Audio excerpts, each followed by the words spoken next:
practical po, pro-China tayo.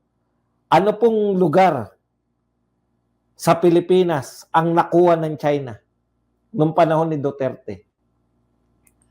Saan pong lugar ng Pilipinas nagkaroon ng China base?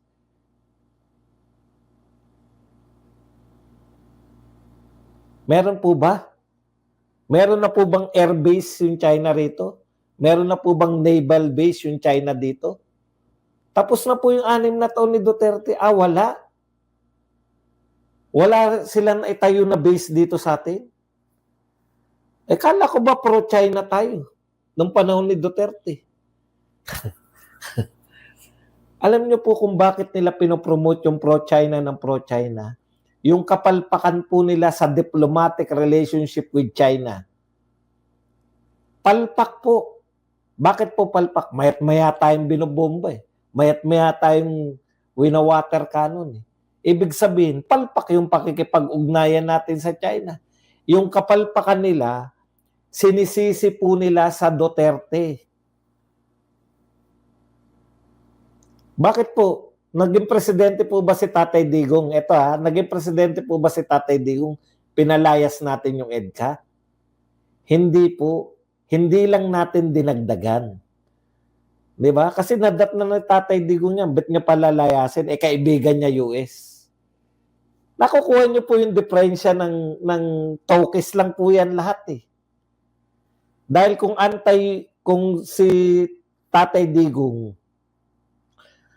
pro-China at pro-China lang, pinalayas niya unang-una yung EDCA. May pinalayas po bang EDCA? Wala.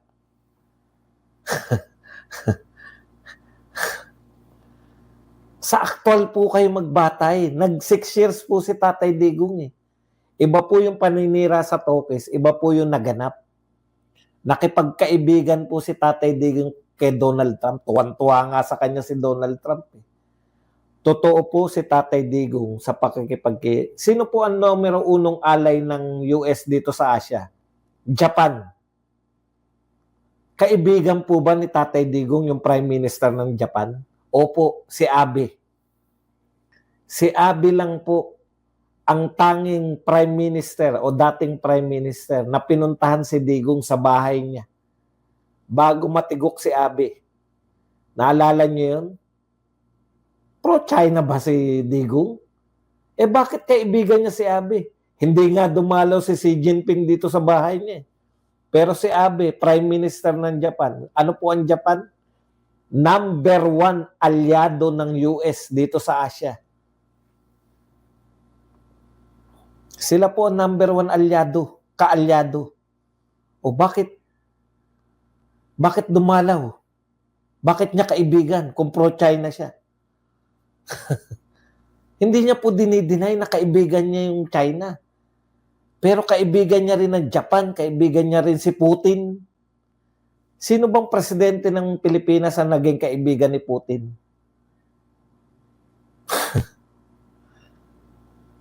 Yan po yung nag-open up sa atin, yung pakikipagkaibigan na yan.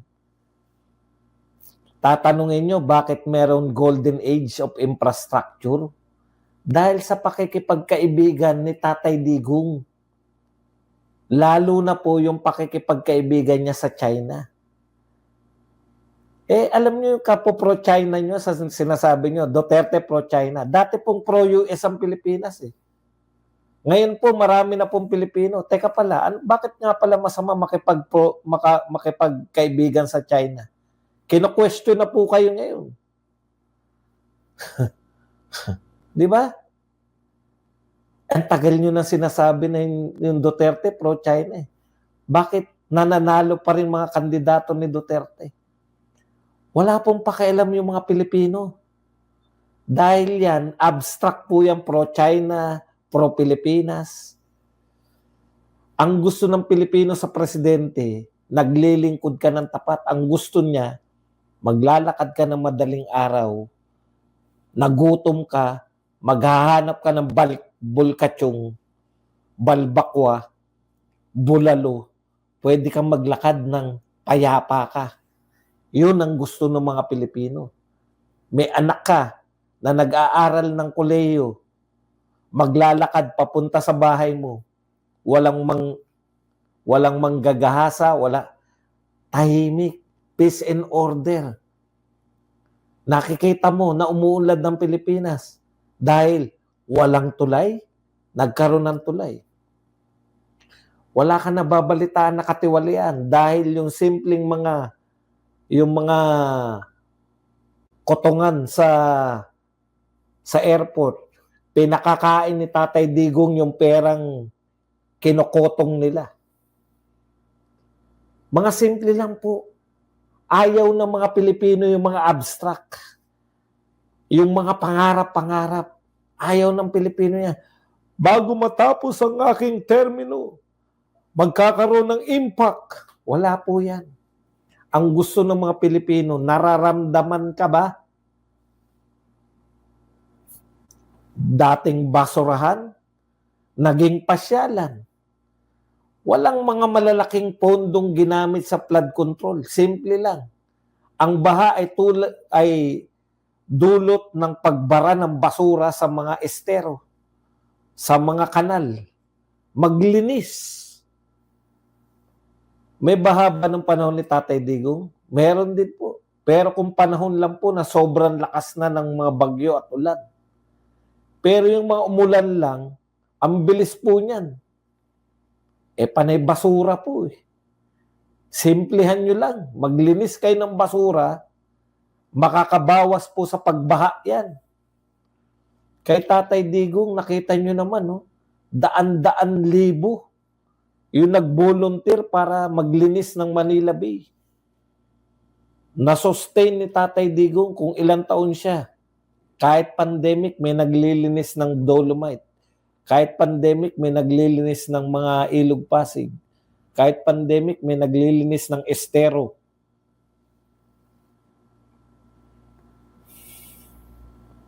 Mga abstract mga pinagsabi nyo. Pro-Pilipinas kasi si BBM. Ano ngayon? Ang gusto ng tao, nararamdaman ba yung ginagawa mo? Yung OFW, safe ba sa'yo?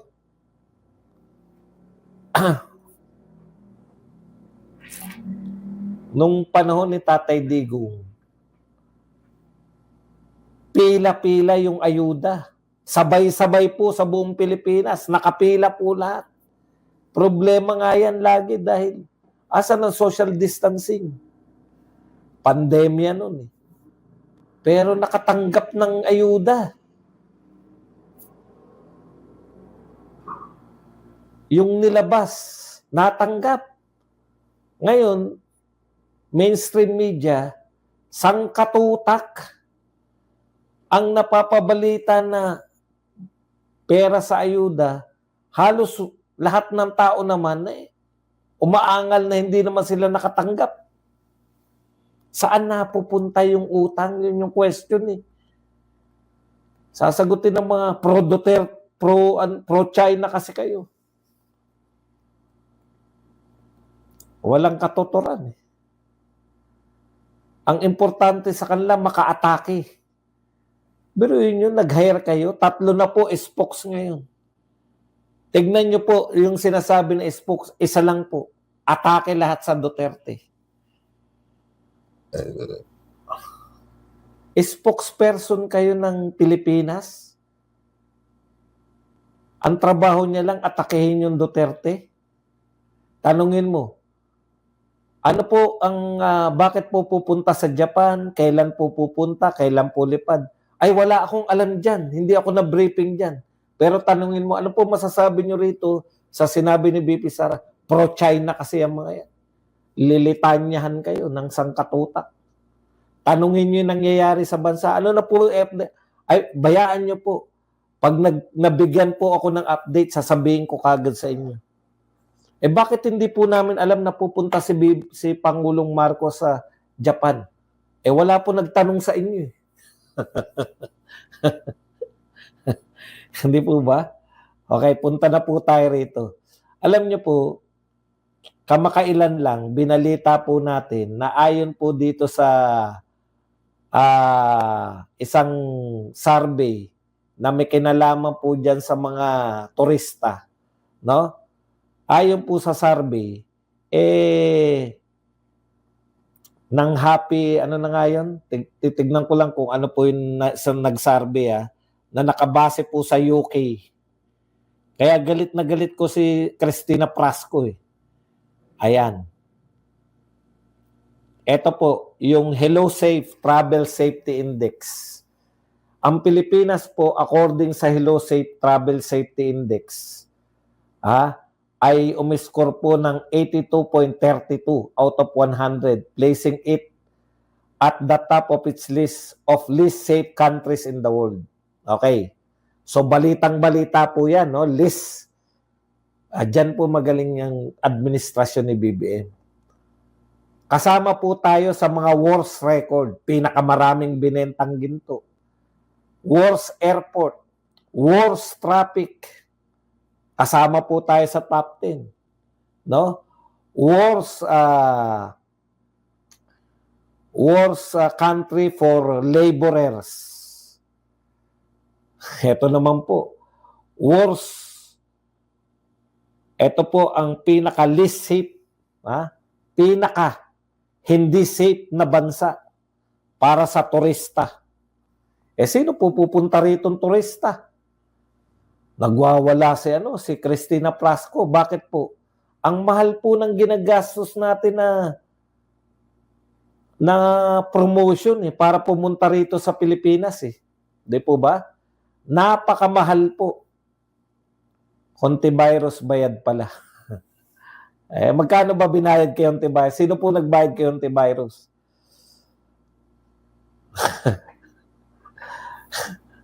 Kung totoo man yan, malaki siguro. Malaki siguro binabayad kay Hontivirus. Okay. Bayad pala si Hontivirus. Kaya pala, mamaya na natin alamin. Mamaya na po kayo mag-comment. Interesado ko dyan sa kung magkano binayad kay Hontivirus na nakita ko lang. Mamaya po, ibigay nyo sa akin ng detalye na binabayaran si Hontivirus. Punta po tayo rito. Si Tourism Secretary Cristina Prasco, galit na galit. Sinabihan niya po yung Hello Safe na hindi makatarungan. Ang laki ng ginagastos natin sa tourist ads Meron pa nga sa UK, yung mga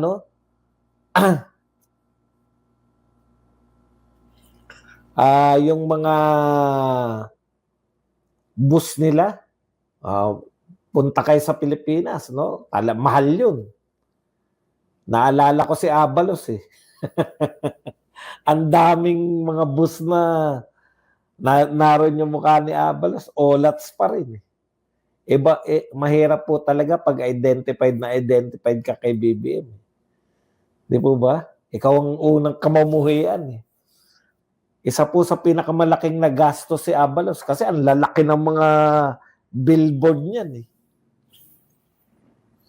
Nag-artista pa, wala rin. Mas matimbang yung, bata to ni BBM. Kasi naman Abalos, lahat ng mga huli, tatabi na kay BBM yan. Lagi nasa likod di nakaka-capture ka na ikaw pala ang pinakabata niyan. Olats ka. Anyways, okay. Ito po, ang ginagawa po ni Prasco, the correction is not complete. The damage to country reputation and the lives of our people has already been done. Galit po si Prasco, Kasi, mali po yung sa ayon kay Prasco, mali yung sinasabi nitong Hello Safe na to. Dahil dyan, naniwala sila, walang pupunta rito. Okay. Di nangangampanya si Prasco na itama ng Hello Safe. Paano nila ginawa yan? Inaalam Bakit nila nasabi na tayo yung pinaka hindi safe na bansa?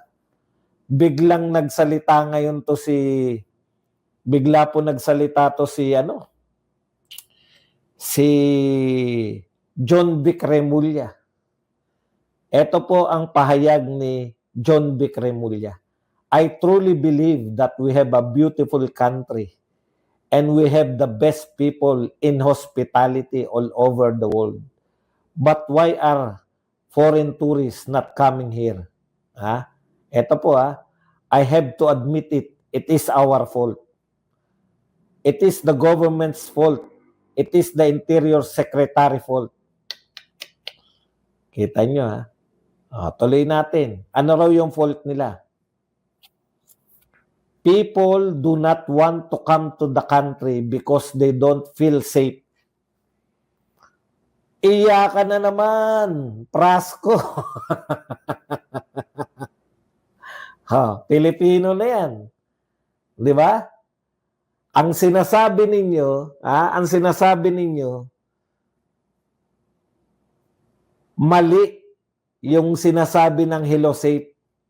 Wala naman dito sa Pilipinas yung mga yan. Paano sila nag-arrive? Di ba? Ito po, Pilipino na to. At hindi po simpleng Pilipino to. Cabinet official po siya ni BBM. Siya na po ang nagsasabi, Prasko, makinig ka, wala siguro kayong koordinasyon. Siya na nagsasabi, kaya walang pumupuntang turista dito dahil pakiramdam nila hindi sila safe sa Pilipinas. Ilan na pong advisory? Yung pinakakaibigan nyo, yung pinaka nagsisip-sip tayo, USA. Ilan na pong advisory yan nagsasabi na delikado ang... diba? Okay lang yun kasi projection lang nila yun eh. Perception nila eh. Pero yung mismong DILG secretary na ang nagsasabi na hindi sila safe dito sa Pilipinas. Ewan ko lang malamang bawiin niya ni John Vic pag na-realize niya, teka muna, baka meron akong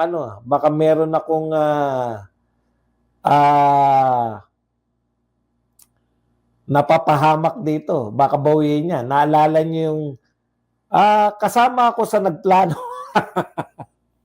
Umaamin, pag si John Vic, unguarded moments, sa kanyang unguarded moments, ibig sabihin, pag nagkukwento siya na, alam nyo naman yung pormahan ni John Vic, medyo gusto niya ring magpa-impress di ba? Group effort. Pag unguarded moment siya, yung talagang gusto niya lang na biglang yung kung ano yung naiisip niya, sasabihin niya, ibig sabihin, walang sala. Yung totoo talaga, yung totoong pangyari, yan po. Sa kanyang unguarded moments, kaya wala nagpupuntang turista dito, Prasko, makinig ka. Sayang lang yung ginagastos natin na Dito, safe ba yung mga turista dito? Dagdag pa dyan. Sino pa po? Walang executive session dito, hindi naman sila iniimbestigahan dito. Ang gusto kasi palabasin ni John Vic, isa siya sa may kasalanan kasi hindi niya naayos yung kapulisan, DILG siya di ba? Yung peace and order natin, umaamin. Kaya lahat ng mga pinagmamalaki nila na bumaba yung krimen, etc. Isang salita lang ni John Vic, nasira po lahat yung statistics nyo. Bakit? Mali ba yung sinasabi ni John Vic? Pakiramdam ng mga turista, hindi sila safe. Naalala ko lang, kaya nga nagtatanong ako yung dati sa Baguio, pag umakyat ako dyan, sangkatutak po ang Koreano sa Baguio. May time po, ilang years ago, sangkatutak po ang mga Koreano sa Baguio. Sino po mga taga Baguio dyan? Pakipaliwanag nyo nga po, ano po ba nangyari? Bakit? Yung pong teachers camp, may mga inuman po doon, may mga banda-banda. Dami pong Koreano doon. Alam niyo naman yung mga Koreano, pag nalasing yan, nagpapaumaga na po sa kalsada yan. Nakita ko po yan sa Korea. Dito nakita ko na naman sa Baguio yan. Way back, panahon ni Tatay Digong. Napakaraming turista rito ng mga Koreano, lalo na sa Baguio. Paki-comment nga lang po bakit nung ako po ay pumupunta. Pagbalik ko po sa Baguio, halos wala na po ako makita mga Koreano. What happened? Ano na nangyari? Baka may makasagot ng taga Baguio dyan kasi mapupunan nila yan. Maraming local tourists, talagang saksakan ng dami, mga Pilipino. Pero yung mga Koreano, bakit kaya nawala yung mga Koreano, kako? Ang kapuna-puna talaga na nawala sa atin. Yung ano po, yung Chinese tourist. Dati number 1 turista natin, China eh. Ngayon, wala na po. Wala pong China ngayon. Ban yata tayo sa China ngayon. Yan yung sinasabi natin, no? Taga Baguio ka ba, Noel Abalos? Bakit kinachamba mo lang yan? Gusto ko yung mga taga Baguio. Pag sinabi mo ng taga Baguio ka yan, okay na ako riyan. Kasi nagtataka talaga ako eh. Lagi, taon-taon po ako sa Baguio. Tapos nakita ko lately, nung buhat na naging si BBM na, bakit parang traffic na sa Baguio? Eh, dati ng traffic sa Baguio. Walang taga Baguio. Walang taga Baguio na nanonood sa atin. Hindi natin may paliwanag. Be observer po sa inyong mga lugar. Okay, anyways. Ayan po. Yan po. Ako naniniwala ko kay John Vic. Totoo yung sinabi niya. Ayan, no? I truly believe that we have beautiful country. We have the best people in hospitality all over the world. But why are foreign tourists not coming here? I have to admit, it is our fault. It is the government's fault. It is the Interior Secretary fault. They don't feel safe. They are afraid. Okay. Ano po ang nakakadagdag? Last year yata yung isang turista na nasa Boracay, ninakawan ni Rape. Yan. There is cynicism in all the bad news that goes on here and in political atmosphere, and killing seems an ordinary activity. People become afraid. At least umamin po. Alam niyo po, ako, naniniwala ko, hanggat hindi kayo umaamin sa problema, hindi nyo kayang lutasin. Kung may pag-amin po si John Vic, nasa right direction siya. Kaya lang naubusan na kayo ng oras eh. Di ba? Walang ginawa yung pinalitan ni John Vic kundi magpa-andar ng mga isa rin. Ngiwi-ngiwigang din yung si Abalos. Okay. Kaya talagang masama po talaga yung marami po tayong problema sa turista, problema po sa peace and order, tapos bumabaha po yung ano. Ngayon po, naunawaan ko na bakit halos araw-araw bumabaha po, nakakahuli tayo. Tingnan nyo ito Maunawaan na natin yan bakit bumabaha ng droga, yung mga nasasabat lang po ng mga mangingisda. Ito po pala yun. Kayo na po bahalang mag-ugnay. Babasahin ko lang yung balita sa inyo. Ayan.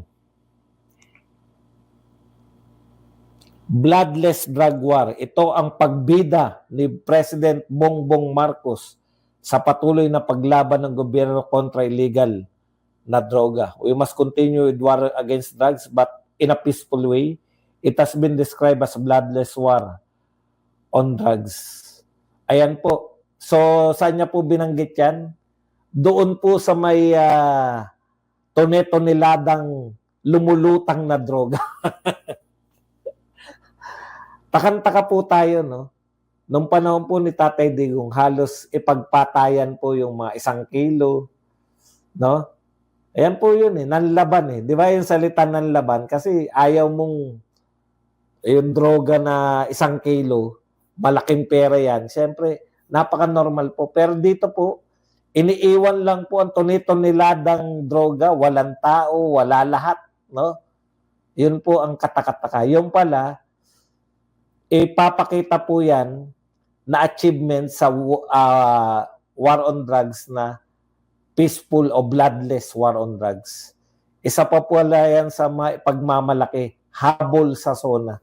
At yun nga mga kababayan, anong masasabi niyo sa balitang ito? Maaring ihayag ang inyong opinyon at kuro-kuro sa comment section sa ibaba. Huwag din kalimutang mag-like, mag-subscribe at mag-share sa bidyong ito. Maraming salamat sa panonood.